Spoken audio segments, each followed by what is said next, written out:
EVM machine का जो घोटाला है ना और जो आपकी भाजपा की दलाली है, ये देश मशीन का जो घोटाला है ना और जो आपकी भाजपा की दलाली है, ये देश को लूट के घर पे बम गिर गया तो कौन जिम्मेदार है? हाँ। बताइए ना आप। में कहाँ लिखा हुआ है कि विधानसभा में बैठ के पॉर्न वीडियो देखो? अरे चुप रहो, चुप रहो, चुप हो जाओ, बिल्कुल चुप हो जाओ। मोदी जी पढ़े लिखे हैं, मीडिया गो बैक। ये बिल्कुल चुप हो जाओ, आवाज नहीं आनी चाहिए अब आपके, सुनते रहिए। Media go back. शर्म है? बहुत बेशरम है। नहीं, बहुत बेशरम है आप। प्रोपोगेंडा बंद कर दीजिए, बंद कर दीजिए। कसम खा के कह रहा हूं मैं आपसे, जिस दिन इस देश के अंदर भाजपा की सरकार जाएगी उस दिन ये भाजपा की गोदी मीडिया को बीच चौराहे पर, सड़कों पर इन्हें खड़ा होकर रिपोर्टिंग नहीं करने देगी देश की जनता। Media go back. काउंटर बाबा, एनकाउंटर छोड़िए और बेटियों को इंसाफ दिलाइए। मुख्यमंत्री जी शर्म कर लीजिए, शर्म करे तो आप जय श्री राम के नारे को प्रमोट करेंगे। को अपना पक्ष रखने का पूर्णतः अधिकार है, हक है।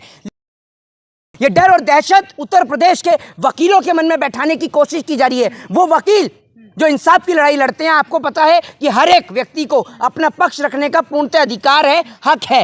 वकील के घर के बाहर बम फेंका गया, उनको डराने की कोशिश की गई कि आप उस केस से हट जाएं, नहीं तो आपके साथ हश्र कुछ अलग हो सकता है। एडवोकेट है, आपसे पूछना चाहूंगी कि जहां एक तरफ पुलिस की कड़ी सुरक्षा में 3 लोगों ने इतनी फायरिंग करी, लेकिन कुछ भी पुलिस वालों की तरफ से कोई फायरिंग नहीं की गई। देखिए, सबसे पहले तो मैं आपको बता दूं कि वो जो पुलिस वाले जो थे, जो खड़े हुए थे, एक और आपने देखा होगा उमेश पाल हत्याकांड की वीडियो। उमेश पाल हत्याकांड के दौरान उमेश पाल को बचाते हुए उत्तर प्रदेश के जवान शहीद हो गए, लेकिन दूसरी ओर भले ही अतीक अहमद गुंडा था, लेकिन पुलिस कस्टडी पे सवाल खड़े किए जाएंगे। पुलिस वाले वहां पर खड़े रहते हैं, सब पर रिवॉल्वर भी होगी, पिस्टल भी होगी, बिल्कुल होंगे, लेकिन एक भी गोली नहीं चलती है, कोई किसी को खरोच से कुछ नहीं होता है। और ये देखिए, उसके बाद में वो तुरंत सरेंडर भी कर देते हैं। बड़ी अजीब सी मिस्ट्री है। और दूसरी बात ये, देखिए मैं आपको बता दूं, जय श्री राम का नारा लगाकर अगर आप गलत काम करें तो आप जय श्री राम के नारे को प्रमोट करेंगे? वो अपराधी, वो गुंडा या बदमाश है? अगर वो व्यक्ति जय श्री राम का नारा लेके एक व्यक्ति को मारेगा तो हम क्या सही बताएंगे? अरे सुनिए मेरी बात, कल को अगर कोई बलात्कारी जय श्री राम का नाम लेके अगर कोई गलत काम करेगा तो हम उसको प्रमोट थोड़ी करेंगे। जय श्री राम का नाम प्यार और मोहब्बत के लिए, भले ही वो गुंडा था, बदमाश था, कुछ भी था, लेकिन उसको सजा देने का हक और अधिकार न्यायपालिका था। आपने चुप्पी तोड़ते हुए ये कहा है कि 9 साल में एक भी दंगा यूपी में नहीं हुआ। अरे 9 साल में, अरे उत्तर प्रदेश के मुख्यमंत्री जी शर्म कर लीजिए, शर्म। झूठ बोलने में आपने ये समझ लीजिए सारी हदें और सारे रिकॉर्ड क्रॉस कर दिए। आप कह रहे हैं दंगा नहीं हुआ? उठा, मैं गिना रहा हूं आपको। बेटी की इज्जत और आबरू आपके प्रदेश में लुट गई। बेटी को, शव को रातों रात आपके प्रदेश में जला दिया गया। दंगे की बात हो रही है यहाँ। एक मिनट, आप क्या चाहती हैं कि अब लोग हिंदू मुसलमान के नाम पर ही लड़ते रहे? हैं? तो योगी आदित्यनाथ सही कह रहे हैं ना कि जब से भाजपा आई है यूपी में तब से दंगे नहीं हुए, क्योंकि भाजपा से पहले आपने भी देखा होगा क्या माहौल था। क्या माहौल था बता दीजिए आप मुझे, क्या माहौल था? क्या माहौल था बता तो दीजिए। कर्फ्यू रखता था। हाँ, तो ये बात नहीं, ये माइक, यही माइक ले जाके राजनाथ सिंह से पूछना। राजनाथ सिंह भी उत्तर प्रदेश के पूर्व मुख्यमंत्री रहे हैं, उनसे नहीं पूछेंगी? भाजपा ने शासन नहीं काटा अपना उत्तर प्रदेश में मुख्यमंत्री बन के? दीजिए सवाल का जवाब। आप क्या कहती हैं उत्तर प्रदेश के अंदर? मैं आपको बता दूं कि उत्तर प्रदेश में जितना बढ़िया माहौल पूर्ववर्ती की सरकार में था, चाहे वो सरकार अखिलेश यादव की हो चाहे मायावती की हो, इस प्रकार तो नहीं होता था कि बेटी के सबको रातों रात जला दिया जाए। इस प्रकार तो नहीं होता था कि छात्र को बीच चौराहे पे गोली मार दी जाए। एनकाउंटर बाबा के नाम से अब लोग जान रहे हैं। एनकाउंटर बाबा, अरे सुन लीजिए, अरे एनकाउंटर बाबा, एनकाउंटर छोड़िए और बेटियों को इंसाफ दिलाइए। आपके राज्य में, आपके प्रदेश के अंदर बेटी की इज्जत और आबरू लुटती है। आपके राज्य में, आपके प्रदेश में बेटी को, शर्म कर लीजिए, शर्म। अभी जालौन में एक छात्र को गोली मारी गई है।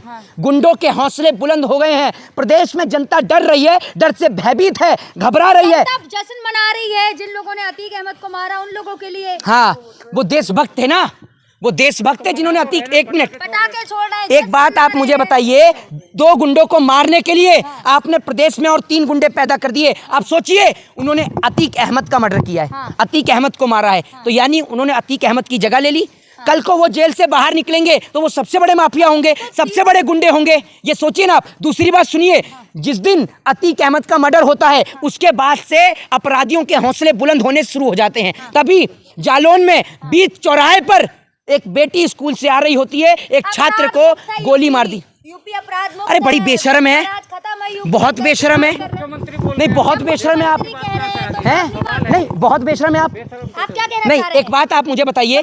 नहीं, कह रहे हैं, आप बात नहीं मानेंगे। नहीं, एक बात आप मुझे बताइए, आंख से अंधी है, कान से बहरी है? हैं?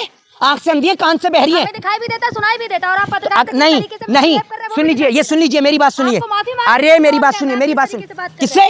हाँ। मैं माफी मांगू? किस तरीके से बात कर रहे हैं? ऐसे ही बात करूंगा, लेके आइए और गोदी मीडिया के अपने साथियों को पकड़कर इससे भी बुरी तरीके से बात करूंगा। हैं आप बात करती हैं 24 घंटे इस देश के ऊपर लेकर। आपको पता है भारत देश में राज्य कितने हैं?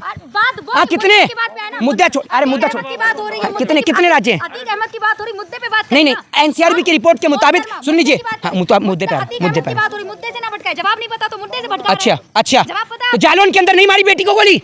मारिए नहीं मारिए? मारिए या नहीं मारिए? और कहीं नहीं होता। किसमें? राजस्थान में भी होता है। तो उत्तर प्रदेश के मुख्यमंत्री किस मुंह से बोल रहे हैं? उत्तर प्रदेश के मुख्यमंत्री किस मुंह से बोल रहे हैं कि गुंडा? पहले से बेहतर है। पहले कब बताइए, पहले कब बेटी के सबको रातों रात जलाया गया? बताइए ना। अरे शर्म कर लीजिए कम से कम। मुख्यमंत्री कह रहे हैं ना ये। मुख्यमंत्री खुद अपराधी हैं, मुख्यमंत्री खुद अपराधी रहे हैं, मुख्यमंत्री खुद अपराधी रहे हैं। क्लीन चिट तो मिली है ना। अरे ये गोदी मीडिया का प्रोपोगेंडा बंद कर दीजिए, बंद कर दीजिए।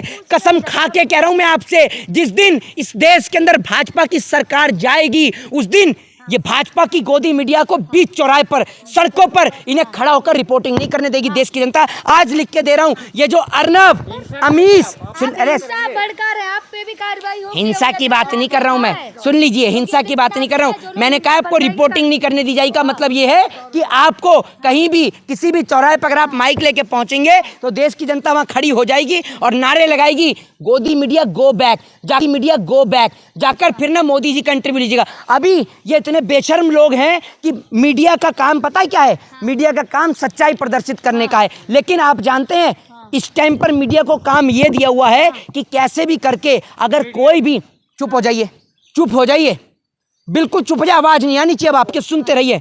मीडिया का काम है निष्पक्ष होकर सच्चाई को दिखाने का, लेकिन दिखा रही है ना। देखिए अतीक अहमद के जब बेटे का एनकाउंटर हुआ तो वहां गई, किस तरीके से भावुक होकर दिखा रही थी, तो है ना मीडिया अपना काम कर रही है अपने तरीके से। रूबिका लियाकत को देखती हैं आप? हैं पत्रकार हैं तो आप क्या हो? पत्रकार हैं आप क्या हो? पत्रकार आप झोला छापो? तो पत्रकार होता है। आप झोला छापो? दूसरे की रिपोर्टिंग नहीं देख सकते क्या? आप बताएंगे हम मुझे क्या? नहीं तो एक बात आप मुझे बताएं। नहीं रूबिका लियाकत उसके पास, उनके पास तो नहीं गई, सतपाल मलिक के पास। इस टाइम पर मीडिया को प्रोपोगेंडा दे रखा है कि अतीक अहमद का मुद्दा इतना ऊपर कर दो, इतना ऊपर कर दो और 2-4 और तय बोल जाएं तो कोई दिक्कत नहीं है, लेकिन सतपाल मलिक की बात जनता के सामने नहीं आनी चाहिए। सतपाल मलिक ने जो पुलवामा की घटना का खुलासा किया है, मोदी से लोग सवाल पूछ रहे हैं और मोदी जी पढ़े लिखे हैं नहीं। मोदी जी, अरे चुप रहो, चुप रहो, चुप हो जाओ, बिल्कुल चुप हो जाओ।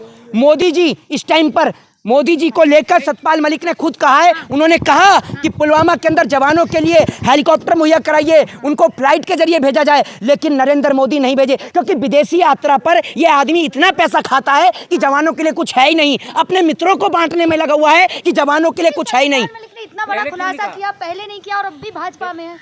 चुनाव के टाइम पे इतना बड़ा खुलासा? बिल्कुल, अरे चुनाव के टाइम पर ही तो भाजपा, ये समझिए पुलवामा की घटना 14 फरवरी को हुई, जिसके नाम पर मोदी जी सारा वोट बटोर के ले गए। नहीं तो जनता नरेंद्र मोदी जी से इतनी नाखुश थी कि नरेंद्र मोदी जी अगर खुद की भी सीट बचा लेते तो बड़ी बात समझिए। नरेंद्र मोदी और इनकी पार्टी के नेता बलात्कारी पॉर्न वीडियो विधानसभा में देखने वाले इनकी पार्टी के नेताओं को कोई बस का टिकट न दे, और ये आज लोग सारे नेता और मंत्री बन के बैठे, सदन में बैठे, सदन को अपमानित कर दिया इस बार इस लोगों ने। मलिक भी तो अभी भी भाजपा में है ना, और उन्होंने मोदी जी के लिए इतना बड़ा खुलासा कर दिया।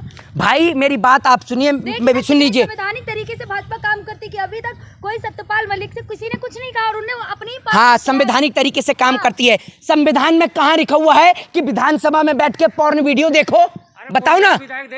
एक विधायक असेंबली में जो बैठकर देखी कर्नाटक वाले ने, उसका क्या कहेंगे? क्या तो उन्हें भी गलती से देख ली? देते हुए कहा तो है गलती से, जब किसी ने कॉल किया तो गलती से। भाई ये पत्रकार इस तरीके का अपना जमीर बेच चुके हैं कि इस देश के अंदर बहुत बेहद मुश्किल है, बेहद मुश्किल है जनाब। ये नफरत, अरे चुप रहिए, अपनी नफरत को इस कोने में रखिए। सुन लीजिए, ये इतने नफरती लोग हैं देश और समाज में, इन लोगों ने इतनी नफरत फैला रखी है। आज वकील के घर पर बम गिर गया, इन्हों को ये नहीं पूछना चाहिए। सही गिरा है, सही गिरा है वो। घर पे नहीं गिरा, घर के पास गिरा। अरे आज घर के पास गिरा, अगर कल को उस वकील के घर पे बम गिर गया तो कौन जिम्मेदार है?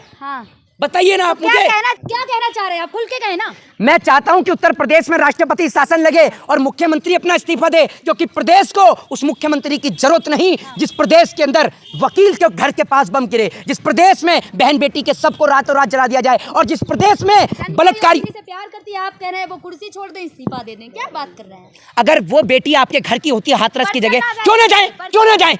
अरे क्यों नहीं जाऊं? क्यों? आप जब आपकी घर की नहीं, आपकी घर, इनकी घर की बहन बेटी की बात आती है तो कहती है पर्सनल ना जाएं। तो सोचिए किसी की बहन बेटी के ऊपर क्या बीत रहा होगा। अगर सोचिए वो बहन आपकी होती जिसको, अगर सोच लीजिए वो बेटी आपकी होती जो जालौन में जिसको गोली मारी गई परसों सड़क पर, अगर वो बेटी आपकी होती तो आप कहते कि मुख्यमंत्री अच्छा काम कर रहे हैं। हाथरस के बाद भी तो